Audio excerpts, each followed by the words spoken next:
Guys, so recently NCERT ने class 7th और 8th के हिस्ट्री सिलेबस में कुछ चेंजेस करे हैं end of course in changes की वजह से हमारे देश में जो लेफ्टिस्ट और सेक्युलर सेक्शन है सोसाइटी का, उनके पेट में बहुत जबरदस्त मरोड़े उठी हैं। क्या बात है सर, क्या बात है सर, क्या बात है, ये बात। तो आइए सबसे पहले समझते हैं कि एग्जैक्टली चेंजेस हुए क्या क्या हैं। नंबर 1, नाउ अब जो क्लास 8th के हिस्ट्री का सिलेबस है उसमें there is another section called the dark period of Mughal history, जहां पर बाबर, अकबर और औरंगजेब के रेन के ड्यूरेशन में जो चीजें हुई उनको तो बताया गया, बट इनके जो डार्कर एस्पेक्ट्स हैं, जैसे गोरी एस्पेक्ट्स हैं, इनको भी एक इक्वल वेटेज दिया गया है और इनको इंट्रोड्यूस किया गया है, स्टूडेंट्स को इनसे इंट्रोड्यूस किया गया है। The person responsible for introducing this narrative is Romila Thapar, hardcore Marxist, hardcore leftist. अगर इन लोगों की माने तो Akbar was this epitome of like this benevolent ruler। Akbar को ये दिखाया जाता है कि जोधा अकबर की पिक्चर बना दी जाती है, लेकिन कभी ये नहीं कि इतना बड़ा मतलब शान शौकत वाला मुगल था और उसकी अपनी मुगलिया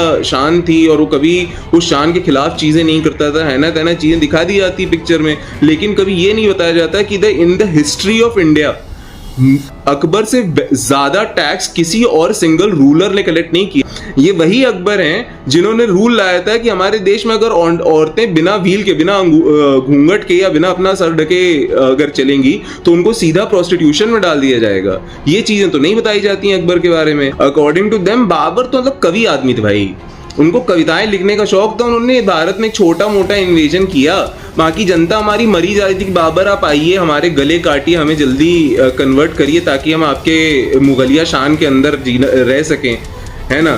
तो बाबर को तो कवि बताया जाता है, क्यों नहीं बताया जाता है भाई कि उसी बाबरनामा में लिखा है उसने कि मैं गाजी हूँ और मुझे भेजा गया, I am a religious warrior which is what Ghazi means, और मैं गाजी और मुझे भेजा गया हिंदुस्तान में हिंदुओं के ऊपर फतह करने के लिए, उनको कन्वर्ट करने के लिए, उनको इस्लाम के अम्ब्रेला में लाने के लिए। चीजें क्यों नहीं बताई जाती? उसने जिहाद टर्म कर दिया इसे, क्या कि एक रिलीजियस वॉर बन जाए। तो भाई ये एक रिलीजियस एंगल नहीं लेके आया क्या बाबर? ये बाबर का इतना बढ़िया आदमी था, कविताएं लिख रहा था बाबर। लेकिन भाई अगर आप रोमिला थापर और नेहरू जी की माने तो एडमिनिस्ट्रेटर बहुत बढ़िया थे। अगर हमारे देश में किसी को आईएएस बनना है तो ये औरंगजेब जीतनी पड़े, उसे एकदम समझ में आ जाएगा भाई एडमिनिस्ट्रेशन देश का जो है कैसे चलता है। कि चचा नेहरू जब प्राइम मिनिस्टर बने ना, तो उनको जो है खुद की इमेज जो है एक सेक्युलर स्टेट्समैन की दिखानी थी।